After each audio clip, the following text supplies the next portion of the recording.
Butch Wilmore ने 9 महीने बाद अंतरिक्ष से धरती पर वापसी की है। ऐसे में वातावरण बदलने के साथ ही उन्हें कई परेशानियों का सामना करना पड़ेगा। लौटने पर उन्हें कौन कौन सी परेशानियों का सामना करना पड़ सकता है, देखिए इस रिपोर्ट में।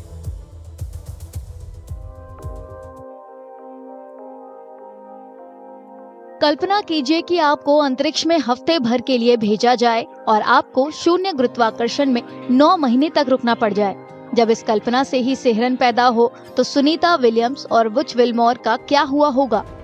नासा के दोनों अंतरिक्ष यात्री बोइंग स्टार लाइनर में तकनीकी खराबी की वजह से अंतर्राष्ट्रीय अंतरिक्ष स्टेशन में फंस गए। नासा और स्पेस एक्स ने शनिवार को विलियम्स और विल्मोर को धरती पर वापस लाने की कवायद शुरू की। दुनिया भर में इस पहल का स्वागत किया गया है, लेकिन ये जानना जरूरी है कि धरती के गुरुत्वाकर्षण में लौटने पर दोनों अंतरिक्ष यात्रियों को किन परेशानियों का सामना करना पड़ेगा। अंतरिक्ष में महीनों बिताने से दोनों की मांसपेशियां कमजोर होंगी और हड्डियों का घनत्व कम होगा।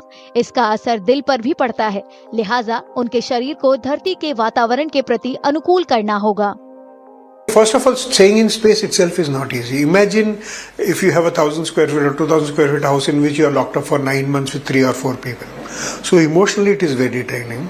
Secondly, everybody has their own personalities and characteristics, and these are not family. They are in some sense strangers. So emotionally it is very taxing. Physically it is taxing because a lot of work has to be done. Third, taxing comes from the fact that you are in zero gravity.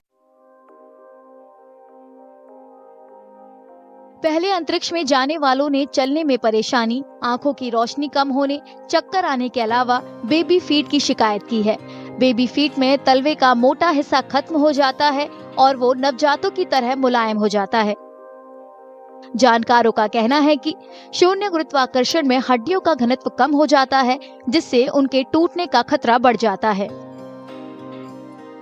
सूक्ष्म गुरुत्वाकर्षण में खड़े होने और चलने जैसी शारीरिक गतिविधियां कम होती हैं, जिससे मांसपेशियां कमजोर हो जाती हैं। इम्यूनिटी कम होने से अंतरिक्ष यात्रियों में संक्रमण और बीमार पड़ने का खतरा भी ज्यादा हो जाता है।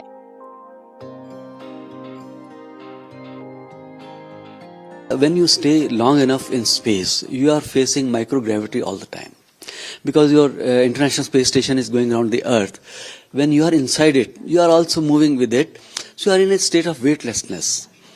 When we are in a weightlessness state, then the problem is that our muscles don't work with that kind of efficiency, and gradually muscular atrophy starts setting in. Bone density is getting lost, because when we are walking on the earth, we are working on the earth, our body is all the time working against gravity. So there is sufficient strength in our system, and therefore we can sustain ourselves for whatever length of time in life we get. इसके अलावा अंतरिक्ष से धरती के वातावरण में आने पर इंसानों के तंत्रिका तंत्र को भी जरूरी संयोजन करना पड़ता है। अंतरिक्ष से वापसी पर मस्क ने नासा स्पेस एक्स को बधाई दी है। अंतरिक्ष यात्री वापसी के लिए बधाई। इस मिशन को प्राथमिकता देने के लिए धन्यवाद, ये कहा गया मस्क की तरफ से। तो मिशन की सफलता पर एलन मस्क ने बधाई दी है अंतरिक्ष यात्रियों के साथ साथ नासा को भी। इस मिशन को प्राथमिकता देने के लिए धन्यवाद, ये कहते हुए उन्होंने बधाई दी।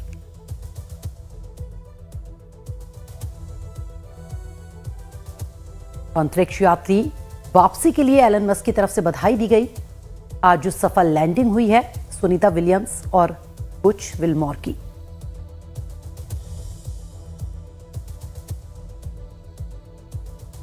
मिशन की सफलता पर लगातार बधाई देने वालों का तांता लगा हुआ है। एलन मस्क ने भी अंतरिक्ष यात्री की वापसी पर बधाई दी है स्पेस एक्स और नासा को।